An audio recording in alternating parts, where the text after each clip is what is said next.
नमस्कार दोस्तों, स्वागत है आपका अपने YouTube चैनल एजुकेशन स्टार गुरु में।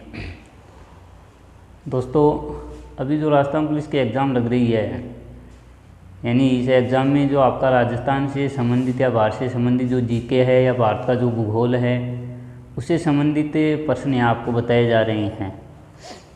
दोस्तों, एक बात ध्यान रखना, एग्ज़ाम जो भी आप दो उस एग्ज़ाम में कम से कम क्वेश्चन छोड़ना है आपको, यानी ज़्यादा से ज़्यादा हल करने की कोशिश करना।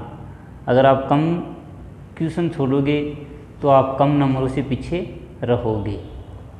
आज का दोस्त जो टॉपिक है आपका, भारत की जो पड़ोसी देश हैं उस पड़ोसी देशों से जो सीमा रेखा टच करती है उस सीमा रेखा को किस नाम से जाना जाता है। पड़ोसी देशों से लगने वाली जो सीमा है, अंतर्राष्ट्रीय रेखा है, वो किस नाम से जानी जाती है। अगर उसको सारी को अंतर्राष्ट्रीय नाम कहेंगे तो फिर अलग अलग देशों से सीमा टच करती है तो अलग अलग देशों से किस नाम से उसको जाना जा सकता है, यानी उसके कोई नाम याद नहीं रहेंगे। तो आज का जो मेन टॉपिक है दोस्तों वो है अंतर्राष्ट्रीय रेखा या पड़ोसी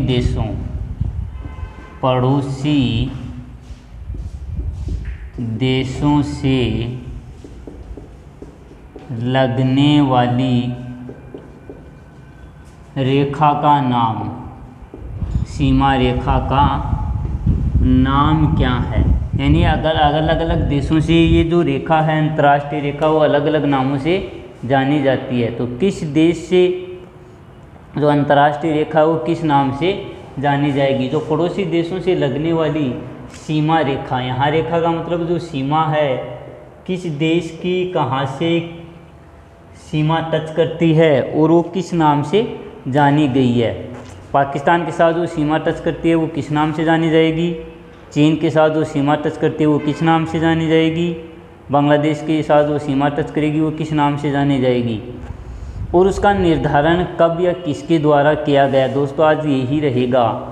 तो अगर नक्शे के हिसाब से देखोगे तो भारत की जो सबसे उत्तर दिशा है उसमें एक तरफ पाकिस्तान, एक तरफ चीन और सबसे ऊपर की तरफ देखा जाए तो आपका अफ़गानिस्तान आता है। लेकिन प्रत्यक्ष रूप से अफ़गानिस्तान की जो सीमा रेखा है वो भारत से टच नहीं करती है, क्योंकि पाक ऑक्युपाइड जो कश्मीर है वहाँ पाकिस्तान का अधिकार होने के कारण वो सीमा टच नहीं करती है। तो हम भारत के नक्शे में पश्चिम दिशा से शुरू करते हैं, क्योंकि पश्चिम दिशा में समुद्री देश और स्थलीय देश दोनों तरफ से पाकिस्तान की सीमा रेखा टच करती है। नीचे दक्षिण में चले जाएंगे तो वो श्रीलंका आएगी।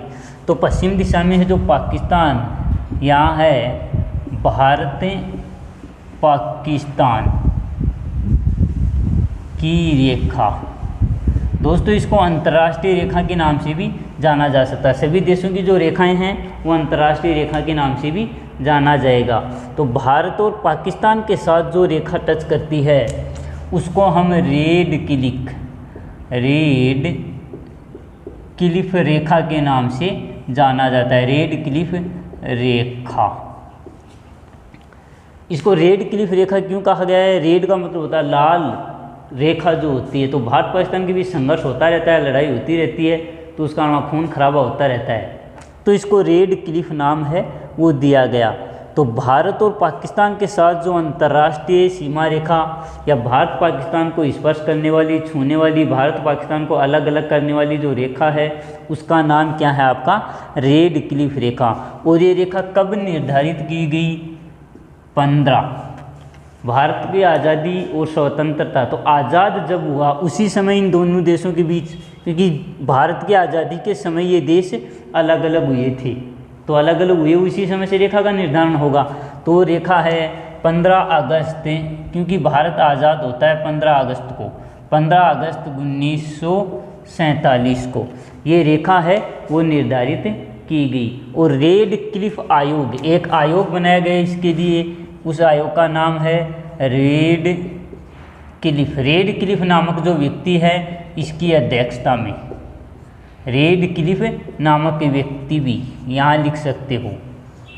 रेड क्लिफ नामक जो व्यक्ति है इसकी अध्यक्षता में भारत और पाकिस्तान का विभाजन होने के बाद जो रेखा निर्धारित की गई वो रेड क्लिफ रेखा के नाम से जानी गई। और रेड क्लिफ रेखा कब, 15 अगस्त 1947 को रेड क्लिफ आयोग की सिफारिश पर रेड क्लिफ व्यक्ति जो था उसके कहने पर यानी इसकी अध्यक्षता में कि यहाँ भारत और पाकिस्तान होगा।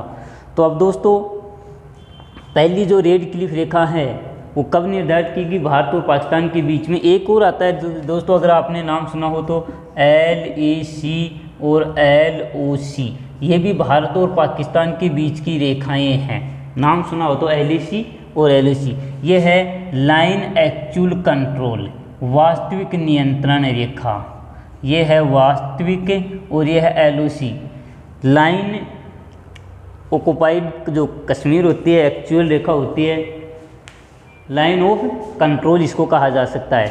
इसको तो ये कहा जाएगा लाइन ऑफ कंट्रोल, यानी एक लाइन खींची गई कंट्रोल करने के लिए, रोकने के लिए भारत पाकिस्तान के बीच लड़ाई होती न रहे। और एक्चुअल रेखा कि भारत का जो कुछ क्षेत्र है पाकिस्तान के अधीन होने के कारण पाक ऑक्युपाइड जो कश्मीर देखा आप, वहाँ की है LAC, वास्तविक नियंत्रण रेखा। उसको लाइन एक्चुअल ऑफ कंट्रोल कहा जा सकता है, लाइन ऑफ कंट्रोल इसको रोकने के लिए, भारत की लड़ाई रोकने के लिए। ये भी दोनों भारत और पाकिस्तान के बीच की रेखाएं हैं। थोड़ा सा मैं नक्शे के हिसाब से समझाने की कोशिश करता हूँ दोस्तों। इधर से आपका जो जम्मू कश्मीर है, इधर है आपका पाकिस्तान, ठीक है, ये है दोस्तों भारत। तो यहाँ वाला जो कश्मीर है ये POK, पाक ऑक्युपाइड कश्मीर। तो ये ऊपर वाली जो रेखा है, यहाँ पाकिस्तान का अधिकार है इस कश्मीर पर, तो ये पाक का अधिकृत कश्मीर माना जाता है। तो यहाँ वाला जो कश्मीर है, तो यहाँ वाली जो रेखा है ये तो है वास्तविक नियंत्रण रेखा। वास्तविक नियंत्रण रेखा तो ये इधर वाली, और लाइन ऑफ कंट्रोल रोकने के लिए रेखा निर्धारित की गई थी ये। तो ये भारत और पाकिस्तान के बीच तीसरी जो रेखा, नाम याद रखेंगे, तो मुख्य रूप से कहलाती है वो है आपकी रेड क्लिफ रेखा। इसको लाइन अन्य रेखाओं के नाम से भी जाना जा सकता है, भारत पाकिस्तान के बीच LAC और LOC के नाम से भी।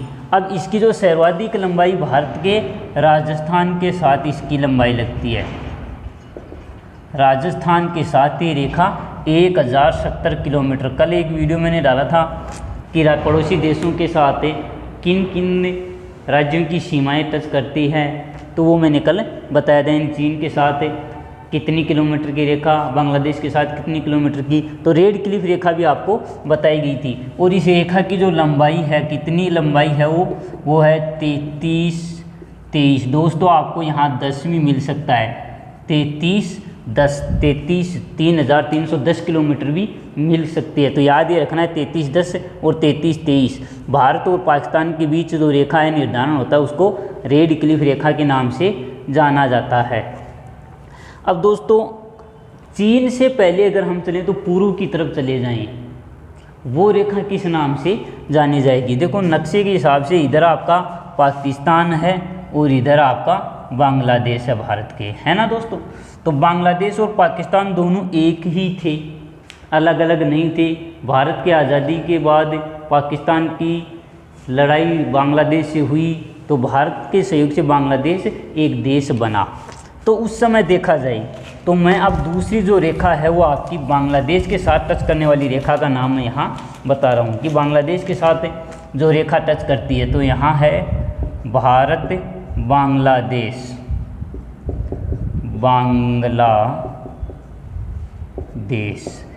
ये देखो किस देश नाम से जानी जाएगी। तो यहाँ देखो बांग्लादेश किससे बना? पाकिस्तान का अलग हिस्सा करके बनाया गया था ना।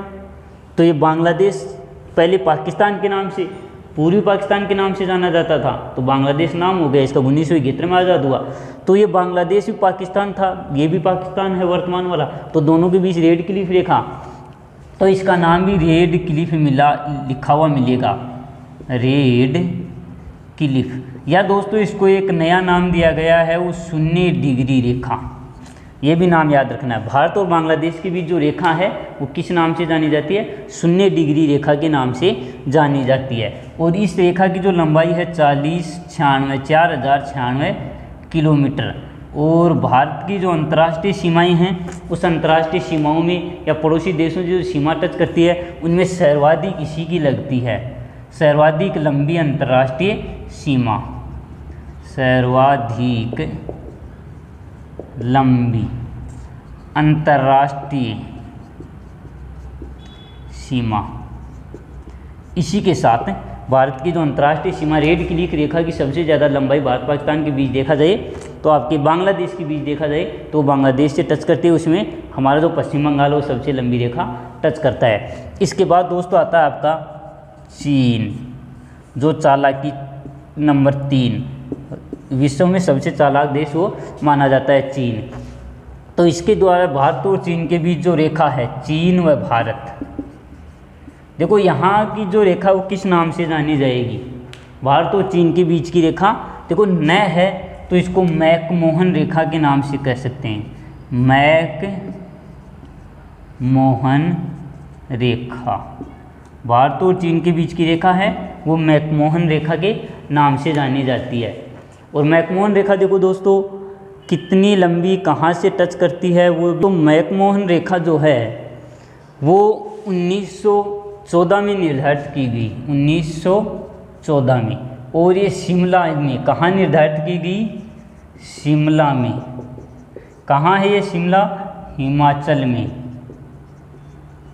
हिमाचल जो हमारा राज्य है इसमें ये मैकमोहन रेखा 1914 में भारत और चीन के बीच निर्धारित की गई। इस रेखा की लंबाई कल भी आपको बताई थी दोस्तों 3488 किलोमीटर की लंबाई है इसकी। मैकमोहन रेखा की जो लंबाई है कितनी है, वो है 3488। क्वेश्चन देखो दोस्तों किस तरीके से पूछ लेगा कि भारत और चीन के बीच अंतर्राष्ट्रीय सीमा रेखा की लंबाई, या फिर ये कह देगा कि मैकमोहन रेखा की लंबाई कितनी है, तो 3488। मैकमोहन भारत और चीन के बीच की ये रेखा निर्धारित करती है। तो भारत के ऊपर जनसंख्या में इस तरीके से देखा जाए तो मनमोहन चीन से संबंध बनाए, भारत से चीन से बीच जो झगड़ा होता है तो इस मैकमोहन रेखा को लेके झगड़ा होता है। हिमाचल प्रदेश में भी इसका झगड़ा होता रहता है, आपके अरुणाचल प्रदेश में भी, आपके सिक्किम में भी। तो इस तरीके से देखा जाए दोस्तों जो मैकमोहन रेखा है भारत और चीन के मध्य 3488 किलोमीटर 3488 किलोमीटर की सीमा है वो टच करती है। अब देखो ये तो आ गए 3 जो मेन देश हैं दोस्तों, इन्हीं के बारे में ज़्यादा पूछ लेता है। भारत पाकिस्तान के बीच की जो रेखा है वो रेड क्लिफ आयोग के द्वारा निर्धारित की गई थी। फिर आता है भारत और बांग्लादेश के बीच रेड क्लिफ शून्य रेखा भी इसको नाम दिया गया है, वो है 4096 किलोमीटर। सबसे ज़्यादा अंतर्राष्ट्रीय रेखा भारत के साथ टच करने वाला जो देश है विदेशों में देखा जाए तो वो है आपका बांग्लादेश। फिर आता है चीन, तो चीन के साथ मैकमोहन रेखा 1914 में ये निर्धारित की गई थी। मैकमोहन रेखा कब निर्धारित की गई, 1914 में। और ये देखो भारत और बांग्लादेश, अब बांग्लादेश वाली का अगर नाम याद रखो तो ये 1971 में, क्योंकि बांग्लादेश 1971 में ही देश बना था भारत के सहयोग से। फिर आता है दोस्तों एक जो मुख्य देश और आता है वो आपका अगर देखा जाए तो वास्तव में तो उसकी रेखा नियंत्रण भारत के साथ नहीं टच करती है, लेकिन भारत अफगानिस्तान एक करंट का जीके बनता है कि अफगानिस्तान में हामिद करजई यहाँ के राष्ट्रपति थे। इसको हटा के भी साल 6 महीने बाद पहले यहाँ जो तालिबानी है उसका अधिकार हो गया है, वहाँ ये शासन कर रहे हैं। तो भारत और अफगानिस्तान के बीच की जो रेखा है वो डूरंड के नाम से जानी जाती है, डूरंड रेखा। और ये जो डूरंड रेखा है वो कब निर्धारित की गई, 1986 में निर्धारित की गई, क्योंकि दोस्तों इस समय भारत आज़ाद नहीं हुआ था। तो 1986 में भारत अफगानिस्तान का डूंगर अगर ऊपर की दिशा में देखा जाए तो भारत का ऊपर ने अब जम्मू कश्मीर में देखो ना बहुत ऊंचे पहाड़ हैं, और सामान्य भाषा में डूंगर बोल रहे करें से राजस्थान की सामान्य भाषा में कई बार बोल रहे हैं कि पहाड़ पर्वत या डूंगर की है, तो डूंगर बहुत ऊंचा है। तो डूंगर अफगानिस्तान और भारत के साथ जो डूरंड रेखा है 1986 में निर्धारित की गई। और इसके लिए एक डूरंड की अध्यक्षता में डूरंड की अध्यक्षता में ये रेखा निर्धारित की गई थी। अब देखो यहाँ 1986 में भारत अफगानिस्तान के बीच, क्योंकि 1986 में भारत और पाकिस्तान एक ही तो था, पाकिस्तान अलग नहीं हुआ था दोस्तों, क्योंकि भारत आज़ाद नहीं हुआ था, पाकिस्तान भारत का हिस्सा था। तो उस समय तो भारत और पाकिस्तान के बीच जो सीमा रेखा निर्धारित होती थी भारत की आज़ादी से पहले, वो किस रेखा के नाम से जानी जाएगी, वो डूरंड रेखा के नाम से। लेकिन जैसे ही भारत का विभाजन होता है 15 अगस्त 1947 को तो पाकिस्तान और भारत के बीच तो रेड क्लिफ रेखा का नाम रख दिया गया, और अफगानिस्तान के बीच जो रेखा है उसको डूरंड रेखा के नाम से जाना जाता है। याद रखेंगे 1986 में। और ये डूरंड रेखा, देखो याद ये भी रखना है कि डूरंड रेखा का निर्धारण कब किया गया, तो 1986 में इसका निर्धारण किया गया। देखते हैं दोस्तों कब से इसका निर्धारण किया जाता है। मुख्य रूप से डूरंड रेखा है, डूरंड जो रेखा है वो भारत और अफगानिस्तान के बीच सीमा रेखा टच करते हैं। डूरंड की अध्यक्षता में ये गठित की गई थी। इसके बाद में दोस्तों अगर देखा जाए तो आपका नेपाल भी आता है। नेपाल और भारत के साथ की जो रेखा है, वैसे तो कोई नाम नहीं मिलता है। म्यांमार वाली रेखा का भी कोई नाम नहीं मिलता है, भूटान वाली रेखा का भी कोई नाम नहीं मिलता। लेकिन अलग से अगर दोस्तों मैं यहाँ लिखूँ चीन के साथ कहाँ लिखी दोस्तों, ये रही भारत और चीन वाली। तो देखो भारत के ऊपर की तरफ चीन है ज़्यादातर, तो नेपाल जो देश है, नेपाल और भूटान, यहाँ तो है नेपाल और भूटान, यहाँ है आपका चीन और यहाँ है भारत। इसी तरीके से ये देश हैं दोस्तों, ऊपर चीन है, बीच में नेपाल भूटान और नीचे भारत है। तो भारत और चीन के बीच जो रेखा है दोस्तों वो कहलाती है मैकमोहन रेखा। ये कहलाती है ना मैकमोहन रेखा। तो भारत और नेपाल वाली भी रेखा को इसी नाम से जाना जाता है, कुछ जगह इसी नाम से इसको जाना जाता है, भारत और भूटान की। लेकिन भारत और नेपाल के बीच की जो रेखा है उसको एक नाम दिया गया है, वो नाम है सुनोली रेखा। क्या नाम दिया गया है, सुनोली रेखा। भारत और नेपाल की सुनोली, नेपाल की सुनोली, भारत नेपाल की सुनोली। याद रखेंगे भारत नेपाल की सुनोली, भारत नेपाल की सुनोली रेखा के नाम से इसको जाना जा सकता है। ठीक है दोस्तों। अब ये जो सुनोली रेखा है वो भारत और नेपाल के बीच, क्योंकि ऊपर आप क्या जाता है आपका पाकिस्तान जो चीन है वो, और ये सुनोली रेखा है इसकी जो 1751 किलोमीटर की जो लंबाई है। कल बताया गया था दोस्तों कि भारत और नेपाल के बीच जो सीमा रेखा उसकी लंबाई कितनी है, तो वो है 1751 किलोमीटर की लंबाई। तो इस तरीके से दोस्तों आज के इस वीडियो में भारत की रेखाओं के बारे में आपको बता दिया गया है, किस देश के साथ कितनी सीमा रेखा टच करती है, किस देश के साथ कितनी सीमा रेखा टच है। हाँ दोस्तों, तो ये जो टच करने वाली रेखाएं हैं, स्पर्श करने वाली रेखाएं हैं, अंतर्राष्ट्रीय रेखाएं हैं, 3 याद रखना है कि भारत पाकिस्तान की अंतर्राष्ट्रीय रेखा किस नाम से, रेड क्लिफ रेखा के नाम से 15 अगस्त 1947। भारत और पाकिस्तान के बीच LAC और LOC भी भारत पाकिस्तान के बीच मानी जाती है, लेकिन वह सही रेखा है उसको रेड क्लिफ रेखा के नाम से जाना जाएगा। भारत और चीन के मध्य मैकमोहन रेखा के नाम से जानी गई, 1914 में निर्धारित की गई। शिमला में सम्मेलन हुआ, 3488 किलोमीटर, 3488 किलोमीटर। पाकिस्तान वाली याद रखेंगे 3310 भी मिलती है और 3323 मिलती है। भारत और अफगानिस्तान के बीच डूरंड रेखा, लेकिन भारत और अफगानिस्तान के बीच जो रेखा है वो वास्तविक नहीं है, प्रत्यक्ष रूप से नहीं है, प्रत्यक्ष रूप से नहीं। क्योंकि दोस्तों अगर देखा जाए तो भारत और अफगानिस्तान के बीच प्रत्यक्ष रेखा क्यों नहीं लगती, कल भी बता दिया था मैंने। यहाँ है आपका पाकिस्तान, यहाँ है आपका अफगानिस्तान, यहाँ है भारत, और भारत का ये जो जम्मू आजकल लद्दाख जो जाना जाता है, तो यहाँ वाले आधे जम्मू पर पाकिस्तान का अधिकार होने के कारण वो पाकिस्तान के अधीन आ जाती है, तो प्रत्यक्ष रूप से वो सीमा टच नहीं करती। तो दोस्तों आज के वीडियो में देशों से लगने वाली, पड़ोसी देश हैं उनसे लगने वाली रेखा का नाम आपको बता दिया गया है। अभी राजस्थान पुलिस के एग्ज़ाम या वीडियो की exam, first grade, second grade, third grade, जो भी एग्ज़ाम लगेगी इनमें से ज़रूर आपको क्वेश्चन मिल जाएंगे। तो दोस्तों वीडियो को लाइक और सब्सक्राइब ज़रूर करें। इतनी देर आपने मेरे को सुना, इसलिए आपको बहुत बहुत धन्यवाद। प्लीज़ लाइक और शेयर ज़रूर करें। थैंक यू दोस्तों।